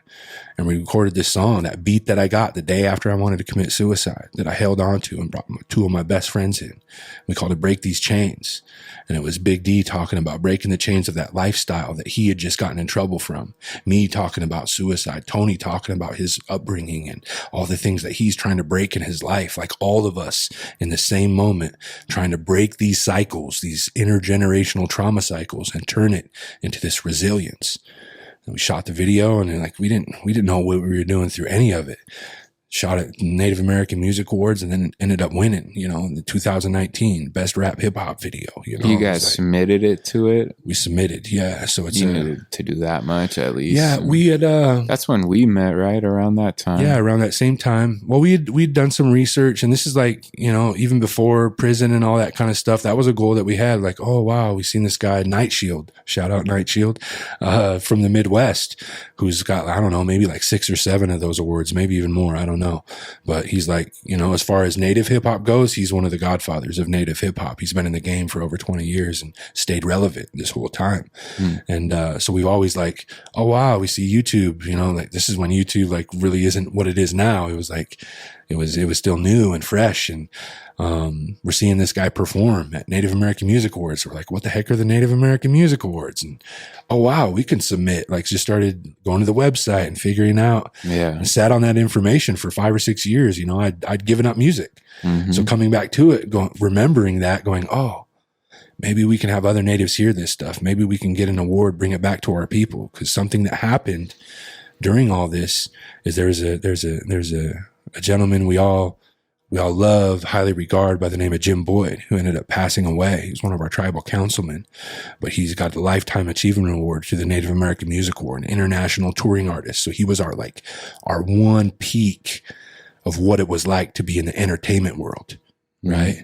And now Ben Alex Dupri is that Hollywood director that we've got. We lost Jim. And now musically, there's this huge void, we've never been like, and that's Tony's uncle, but none of us have ever been like, oh, we've got to fill Jim's shoes, because there is none, he's Jim Boyd. Tony's uncle? Tony's uncle. Okay. Right. So his mom and Jim are brother and sister. And, but it was not like, so he always been grown up ever since a little boy with a guitar in his hand and singing. That's why he's got this soulful voice. Comes from a very musical family. But none of us ever felt like, no, we got to fill his shoes. But we felt the void when he passed, of us that were musicians. Like, who do I look up to now? Like, how do I navigate my own path, in music? And that's what we started to like, not to fill his shoes, but go, look, like, how do we navigate our own path? Let's start doing that. And the first one was that Native American Music Award. And now it's like, how do we continue these paths of storytelling? And it was really the pandemic that brought us into film. Like, none of us ever wanted to be cameramen or anything like that. It was not having access to cinematographers, not having access to certain people because we were isolated. TS and I made a conscious decision to go, how do we adapt? How do we pivot with New Age warriors? We do everything in youth. We do everything in community. And now that we don't have access to that, how do we pivot? So let's do so in film. And as soon as we made that change, soon we clicked that up, like a month later, Ben Alex called me and said, hey man, you guys won that Native American Music Award? I got this film. I'm the narrator. I'm doing the music. It's one of our oral tradition stories of sister wolves. And I'd love to see you guys do the sound on it, give you a shot. So we did. I brought in this, my homeboy Two Shields from North Dakota to narrate it. TS did all the mixing and mastering and getting it all together. My boy Talon, Basil from the Midwest, Darby, Noah, like our whole crew, like touched that piece sound wise. And it ended up, like you said, winning LA Skins for achievement in animation, official selection, American Indian Film Fest in San Francisco, official selection in, New Zealand at the Maori Film Festival. And it allowed like TS and I both go, oh wow, we're in film now. Like we're expanding our vision in production, in music. And it like, I don't know, like it just continues to evolve and like turn into this like snowball going downhill the larger it gets. And like, I love Ben Alex's approach to these accolades, because we can sit here and have these long list of like awards and things. None of that really means anything. Like personally, it's not like huge, like, oh, that's, chip in my cap brain. Like none of that have that mindset. What it gives us access to are larger pools of money or larger grants or larger opportunities, because our stories, like with each accolade, we go, man, I want to tell a more powerful story. I did a 5-minute film. Now I want to do a 15 or a 30 or a 50 or a 60 or a full feature 120-minute film. It's like, You see these ones in Hollywood, these are like $50-100 million films. You know what I'm saying? Here we are fighting over a $5,000 grant to create, you know, like where's the sustainability in all this, right? How do we keep creating as artists when there's no sustainability to keep it alive? So for me, the accolades are like, okay, power for grant writing, power for opportunity to grow as an artist, as a producer, as a storyteller, to keep creative control of my own stories. That's the one thing that's why I go indie. That's why everything is done in-house, because creative control is like, for me, that's the only way I can create. I've got to keep control of the content of the story. I don't want other people, the Robert Redfords or the Kevin Costners telling my story anymore. We are natives. We can tell our own stories. We need to keep control of our stories. Yeah. Right. It's massively important. Black, brown, Asian people, we need to keep control of our stories. We have powerful storytellers from our own people. Right. I think that's especially true for Native people. So more than others, you know, because obviously there's just a major gap there compared to with even blacks now. You know, blacks have reclaimed a lot of that power. But you haven't seen that yet in Native culture in a mainstream impact huge way yet. Which we are now, which though. You are now, yes. Yeah. Exactly. So Reservation Dogs, thank you, Sterling Harjo, Taika Waititi, and shout out Chad Charlie, the bro. He's writing for them now, and like people from up here, you know. Cool, yeah. And, let them know. Let them know. Like, and let me know, you know. Let me know too. That's right. But now it's starting to come to fruition, which it really is much deserved and needed, and long time coming. Yeah, man.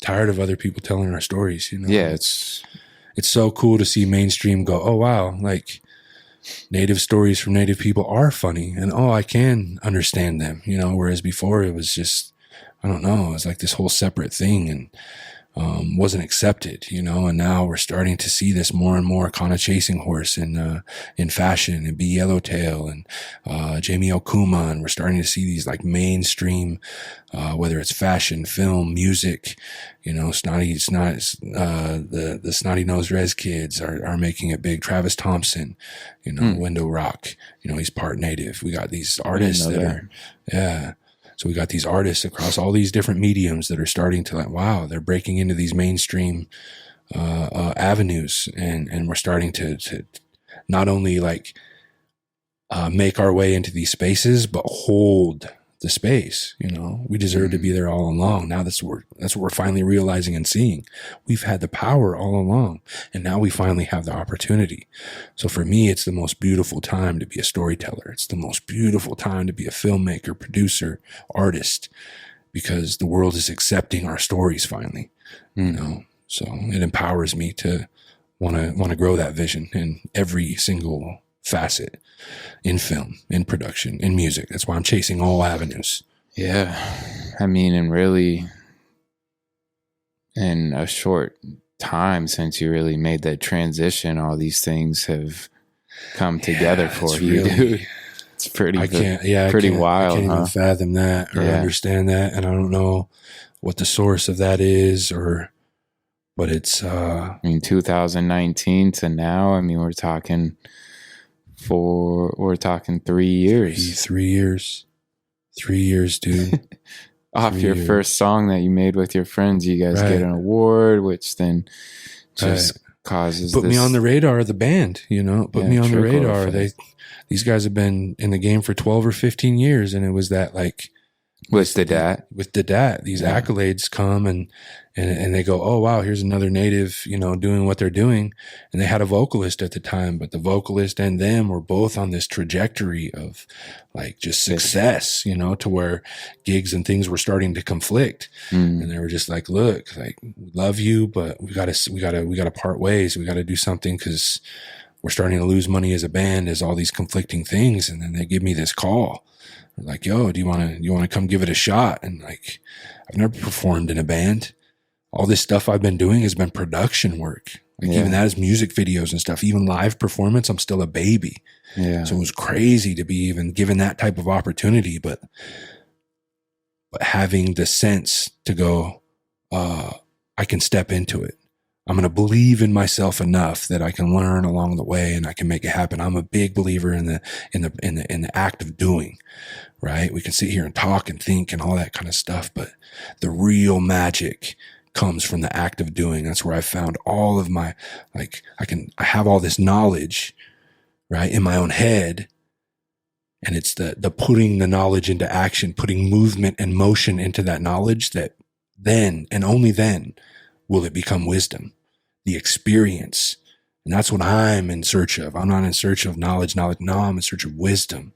I want the wisdom to know how and when to do things in any type of situation. And I only will by the act of doing.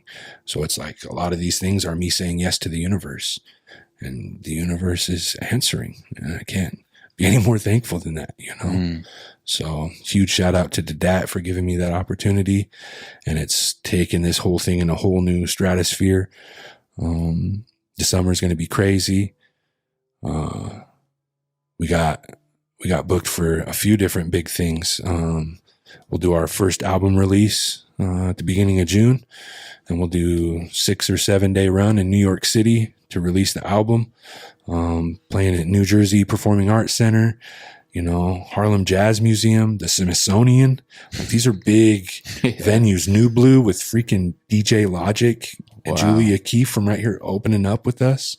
Amazing, like Rico Jones. These are like major cats in the game, right? Yeah. And to be able to create with these types of people is been amazing, you know. And then boom, we end that, right? Take a couple days break on another couple tours. And then we do this like 6 location Bureau of Land Management, South Arts Jazz, like 6 national monuments we're performing in front of, right? All June and July. And in the middle of that, I'll break off. And First Peoples Fund, that Artist and Business Leadership, they're the ones that have really taken care of me. So July 1st, this is huge, y'all. Like being one of 50 artists, native artists, to grace the stage at the Eisenhower Theater at the Kennedy Center, dog. The only Colville, right? I'm going to go represent my people at the Kennedy Center and perform. Like, it's like, what? Washington, like the Kennedy Center? Like, yeah. It's just, holy smokes. I can't understand it all, you know? It's like, and just say yes, you know what I'm saying? Yeah. If it's, and remember this, like even saying no is making your way to your yes. Like me, and it has to be in the right situation. Early on, I was saying yes to everything. And some things were not making my own quality of life sustainable. Mm-hmm. It was taking away from my vision and my purpose. Yeah. So like the act of doing allowed me to go, okay, I'm working way too hard. I'm saying yes to everything. These kind of things don't align with my purpose and mission as a human being. Let me say no to what doesn't align to me. Let me not say yes to everything that's just charitable work. Yes, still say yes to charitable work on the things that you believe in, on the people that you believe in. But say no that what doesn't, because you've got a purpose here, and all that stuff will get in the way. And once I started saying no to that stuff that wasn't, man, the sustainability came. The yeses that were bigger gigs, that I could pay my rent, that I could pay a studio space, that I could pay rehearsal times for other people to integrate with me, was what has created sustainability for my life. So even the no is making my way to my yes now. You know, It's like my yes is everywhere. Mm-hmm. My yes is in my no. And it's a powerful place to create from, you know, to have that. So that's amazing, man. Man, it's pretty wild to be just seeing how things are just taking off for you, man. Like you said, like, what? I'm going to be performing at the Kennedy Center. Right. Like, and this October with the band, we're going on tour in South Africa, bro. Yeah, like that's what I was. 3.5 weeks or something. Yeah. Peter Gabriel's freaking WOMAD festival. What? Like, that's so cool. The stuff these guys are into are amazing. That's why it's like, have you ever been out of the country before? Never. So that was one thing I told myself in prison, bro. I was sitting in prison, looking out the window, said, you know what? I'm going to travel the world. It's something I want to do when I get out. Yeah. And like, I didn't have enough money for the passport. So our drummer, homeboy, my brother, Nick, was like, yo, here's for your passport application. Like, we got to go anyway. So let me help with that. And when that came in, like, he was the first one. I sent him the picture. Like, bro, I've never had a passport in my whole life. I'm 39. I felt like a little kid. Like, I haven't left yet, but I have the ability to leave now. And this is in and of itself a dream come true. Yeah. You know, so yeah, in the last 3 years, it's been nothing but a lot of growth and still, trying to keep balance in my own life, keep balance in my mental health, but a lot of blessings, you know, a lot of blessings. Yeah, man. Thankful. Definitely a lot to be thankful for.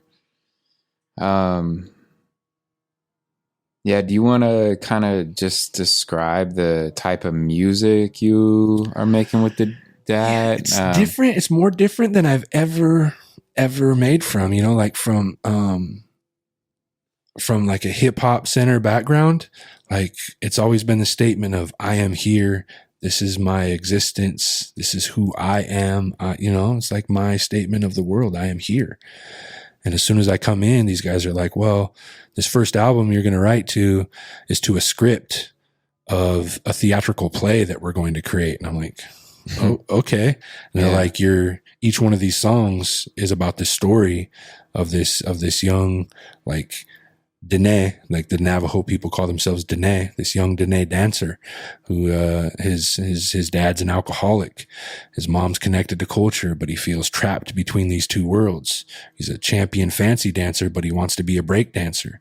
So there's like this tradition and culture and this modern Western world that is at odds in many of our lives as Native peoples. And then there's this whole, like, wanting to leave the res and go chase your dreams. There was all this, like, it felt like this whole story was meant for me. No, I'm not a dancer, but I can connect with this main character and what he's going through. So I wrote this whole album from an external experience, right? And it's like, Delbert Anderson is our trumpeter. Kind of him and Nick are kind of like the leads of this band. Nick is the drummer.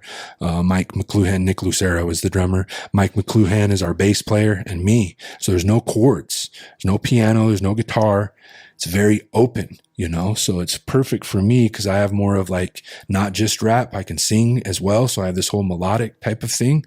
So it's a really interesting kind of vibe. Like, Delbert brings this heavy jazz and improvisation, element to the table, whereas Nick has this more like Latin funk kind of vibe to his drumming. And then Mike is just he's this Grateful Deadhead, you know, and he's got this, just wants to jam and just play for hours, you know? So we've got this crazy dynamic of this, like, funk and, like Latin and jazz and hip hop and spoken. Like, I can't really, like, it's its own. Nobody can even put their finger on it. I don't, like, there's a couple cats that, from the Grammys and whatnot that have been there, and they've been around all sorts of music. And lady Gargi Shindy from CMAs, which is classical music. She's just, none of them. They're like, we can't put our finger on what this is. I've never heard anything like it in my life. And these are people that have been around the greatest musicians in the world, you know? And then for the Spirit Coalescent stuff, it's me doing spoken word in response to visual art pieces, you know? So all of these new projects I'm creating are totally outside from a hip hop mindset and totally outside from even hip hop itself. That's why I'm not really a hip hop artist anymore. I'm just a storyteller, and it comes alive in some really weird and interesting ways that, I don't know, the universe is still answering. So I'm going to keep creating from it. Yeah, no doubt, man. It's amazing, man. Cause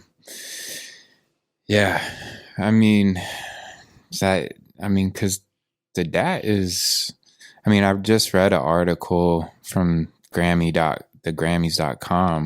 Yeah, they just covered me and Delbert. Yeah. Yeah. And about that situation at the festival where the promoter felt that he didn't look native enough and tried to put a necklace, a turquoise necklace on him during the middle of his set. Right. And told him literally on stage, like, you don't look native enough. And like almost was trying to like not have him even get on stage, even though he was already previously booked. But because they showed up in suits and this different, she was expecting that they're going to be like in regalia, you know, and they weren't. And so she was like, well, that's not what I want. Like, that kind of stuff is so ridiculous that that would even transpire. Boggles my mind that somebody would try to do that. And I'm glad the Grammys wrote about that. Thank God. Like, that's huge. And I bet that promoter and whoever that lady is needs to, if she didn't, rethink her whole life. Big time. What are you doing? Like, here's like in that, I'm glad that you raised that, because there's a point I really want, like, if there are any natives that are watching this, that are listening to this right now, and you come across that and you're at terms or at odds with this, like, is my art native enough, or do I need to like go this certain way? Just know, like, whether it's contemporary, tradition, I don't really care. Like, if you're native and you're you are the indigenous thread in that art form. I do hip hop, I do the spoken word, and not a lot of times it's connected to culture, but it's native in nature, because I am native. And I'm creating the story. Yeah. Like, so accept that world. You know what I'm saying? Whatever art you create as a native is native art. Everyone thinks that we still live in teepees, or we got headdresses that we still wear. You have to resemble that. We are a living culture. We are a living people. Like, I wear city chapters. Like, I didn't just put this on, y'all, before I came to the show. Like, I rock with Bobby. I got like maybe 5 of his hats. I got 6 or 7 of these jackets, custom made. Like but I am the expression of a native culture and life walking in Spokane today. Exactly. You know, it's living. Yeah.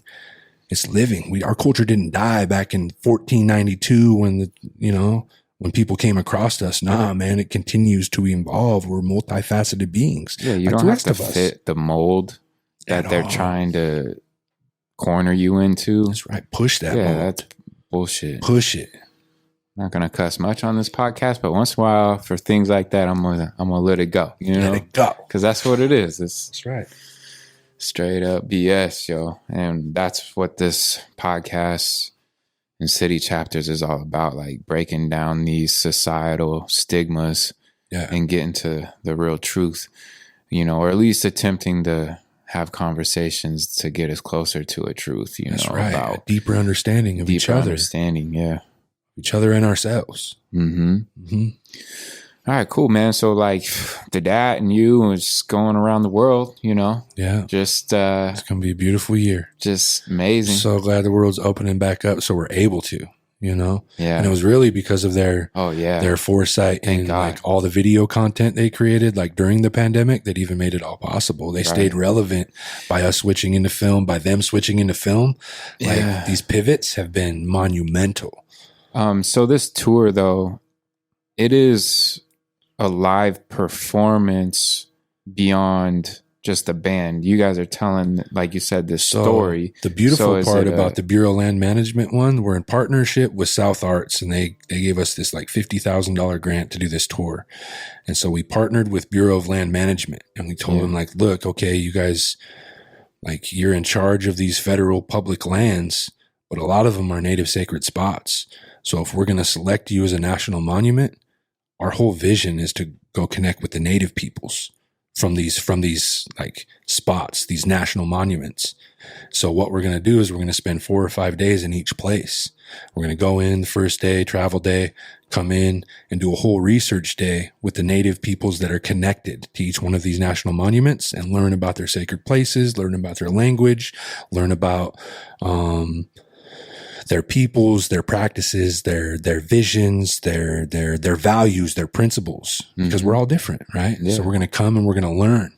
And in each location, we're going to write 2 songs, them and their instrumentation, me and the lyrics. I don't know if it's going to come out in rap, singing, or spoken word. It's probably a multitude of all of it. Yeah. But by the end of it, there'll be 6 locations, 12 songs, And then during the winter, because usually we keep November and December kind of just open so we can all have family time. But this year we're going to go into the studio and we're going to record all of that. So it'll come out with a 12-track album.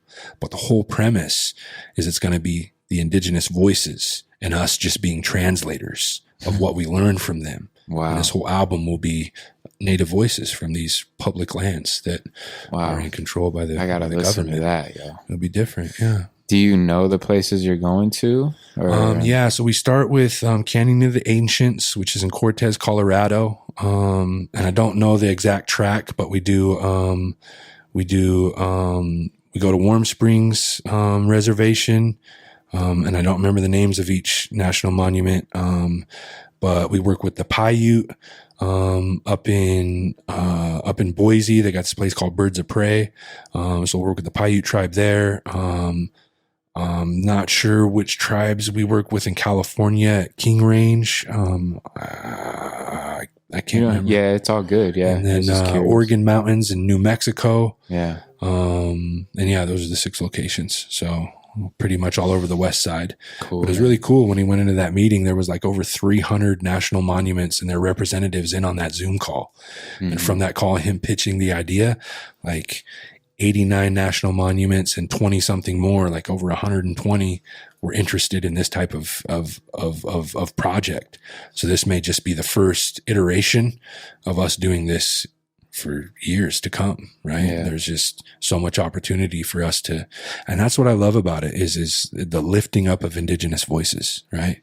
The marginalized communities and us just being translators. Hopefully we do honor to their word and their belief system. So, man, that's so cool, dude. It's different. Yeah, these guys think all the way outside the box, bro. You've entered into. I jumped in the right bus, dude. Yeah. I just jumped in the right car. I want to thank, again, all hats off to the DAT, our whole team, our media team, like all these guys and these women, like, you're a dream master, bro.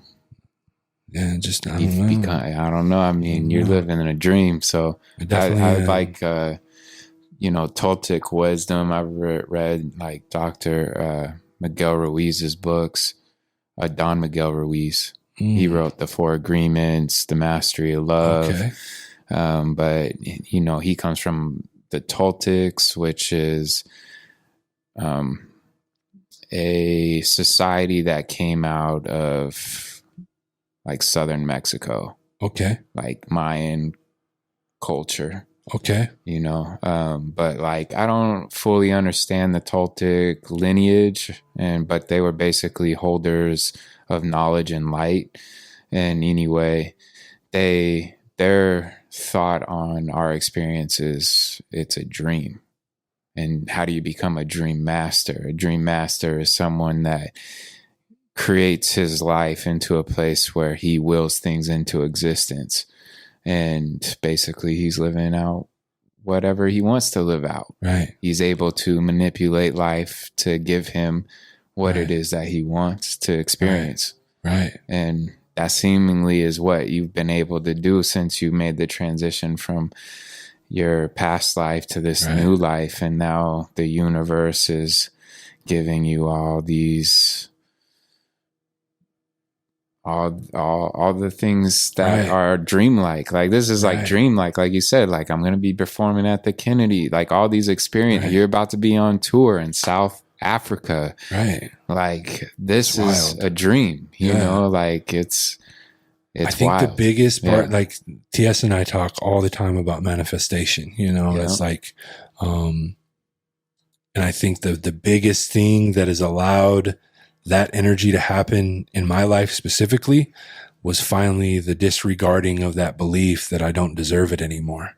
You know what I'm saying? Like that's what overpowered everything. It would stop me short because I didn't believe I deserved success.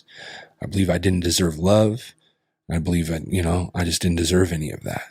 So now that's been replaced with, and sometimes I still don't. Sometimes I still self-sabotage. I still got healing to happen. For sure. But more thoughts than not are now believing that I deserve what I'm stepping into, and I need to be in that room. I need to be at the table, and I need to be conversating because my representation matters. Yeah. And the universe is always for us, never against us. It's been waiting to bless. But I've always shut it off and said, no, I don't deserve it. And now that his veil has started to come down, oh, wow. I don't know what the next 3 or 4 years are going to be, but I'm excited. Dude, I understand that fully. Like, feeling that you are deserving of great things is something I didn't realize. I really didn't believe in for myself until recently. And because I've shifted my mindset into really like dealing with the traumas and the things that I did, the things I was ashamed of, and realizing they don't define me anymore. I'm not living in that anymore. I don't have to live in that anymore. I think I was still, and like that I'm good enough, and I'm good enough to achieve all these things that I really have dreamt about. Right. And, really, really, like you said, having more thoughts that lean towards that you do deserve it than when you don't. And when you do have those thoughts that you don't, you redirect your mind into saying, yes, I do. A lot quicker than before. Yeah. Instead of staying in it and allowing the tricks of the enemy to take you down back to that low negative place. Big facts. And abstaining from negative substances, which are tools, from my perspective, they're tools of the enemy, especially for certain individuals that are meant to do great things. Just because you were born with the availability or the destiny to do great things doesn't mean that you will. There's choices that you have to make to fall into your destiny, and the universe works in mysterious ways, and it can only do so much for you. But at the end of the day, it is going to rest on your shoulders and the decisions you make. And, I think that, I know for me and definitely for you, like that we were preserved. We were protected. We were allowed to go through the lessons that we were needed to wake us up to the real reason that we were put here, the real reason that we came here. Because I honestly do think like I came here for a reason, but the enemy has been strong against me from the gate to keep me from falling into my power, because we're the type of individuals that have the power to change our environment, to change the world for a great reason, for a beneficial reason. And I believe there's forces at work that don't want people to achieve those things, that they don't want that positive change to come about. Right. Whether it's physical or metaphysical, there are those forces at work. And, that's just my experience. I don't expect anybody to co-sign or believe with that kind of thought process. But from my experience and what I've been through, I know without a doubt that there's been things at work to try to distract me, to keep me down. But every time the enemy got me to that place, like something came in and had grace for me and allowed me to get through that without real destruction. Right. Like it put me down, it put me back, but it also never destroyed me. Nothing that I ever been through, as crazy as it's been and as close as it's been to full on, like being so close to never being able to recover, I really came through those unscathed in the most part. And it's insane, and like you losing the use of your arm, man, I don't know how many times I was that close to some kind of accident, drinking and driving, man. Like I've blacked out and drank. I've been blacked out driving more times than I could even remember or count. Too. Like I have no idea how many times. And I've done some things. I've wrecked cars. Yeah. I don't know how I came out. Some of my best friends and family have died. Yeah, I've had drunk driving. Yeah, me too. I've had one of my brothers, one of my best friends died from drinking and driving. And I've always, I always asked like why, not like why, like I wanted to go, why'd you save me? Like, no, like why did you save me? There must be a reason for it. And as I've gotten older and more mature, and even Last year I went through something with drinking and driving, but I haven't drank now in about 6 months. But early last year I went through something with drinking, and once again I was saved, and like, I'm so thankful for the way that whole situation unraveled, because it was like the universe was telling me, like, I guess you haven't learned. Right. Whatever good forces that are at work that were trying to destroy me, they were really close, but, certain things intervened. Yep. Which to some might look at it like, oh, I can't believe I got to deal with this. Right. For me, I was like, thank God that happened for me. Big time. Thank God that these forces, these individuals came in and saved me. Yep. Really is what happened. Thank you for that sit down. And these repercussions, these consequences are blessings that I got to deal with. Yo. They are not a burden. They're blessings. Sharpen my whole vision. Yeah. And I lost it for a little time after that again. And then nothing bad happened again. But I was just like, I felt like, one, I was having the positive affirmations that I've been implementing. And then my yearning, I've awoken again to like what I need to do for city chapters. And there is no room. And I've known this for years and years. But there is no room for drinking and the bullshit in my life. I can't manage to do both and be successful in the ways that I want to be. And the other thing too is I've really separated myself from people that do use alcohol negatively and party and all that bullshit. I'm, 33 now. So I'm just cultivating, and I finally realized too through the cultivation of like, I don't need these other individuals. I have love for everybody I've ever been friends with. So I'm not saying this to any of them that listen like I think that I'm better than you guys or anything like that. It's just that lifestyle does not work for me, and I needed to move this way, Right. So to each their own. I don't think I'm better than anybody. I'm just one person in this world trying to figure things out. And the one thing I know I figured out is like alcohol just ruins everything around me, and it ruins me. I'm not nearly as good a person. I'm not.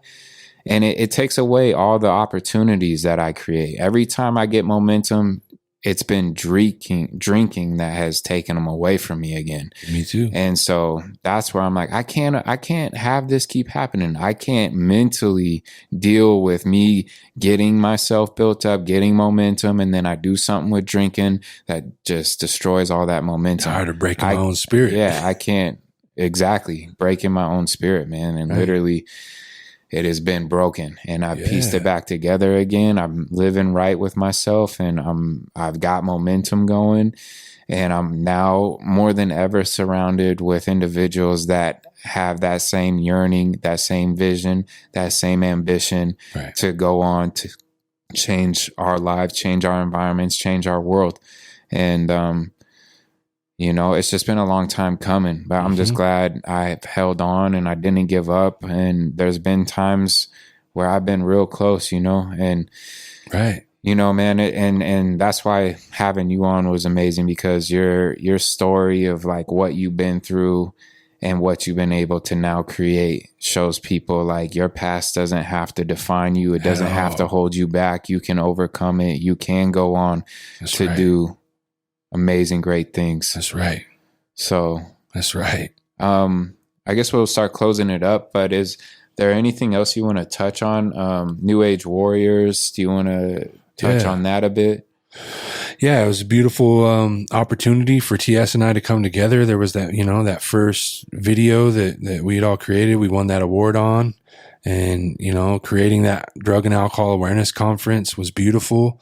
But I had a vision of like, I want music to be a part of the speaking, and asked TS to come on this tour with me, across my whole reservations, 10 events, 6 locations, to all of our native youth, to tell them like, yo, you're worth more. Like, you can achieve your dream. You can be something from right here in Nespelem, from right here in Keller, from right here in Omak, from right here in Nespelem, from right here in Cooley Dam. You can be a star. Yeah. You're born to be one, you know? Yeah. And TS has always embodied that message, you know? And brought him and Lou Erish, shout out Lou. And then we brought Maya Bearcub at the time of the tour, a junior in high school, to tell her own story of both of her parents dying in a drunk driving accident when she was just a little girl.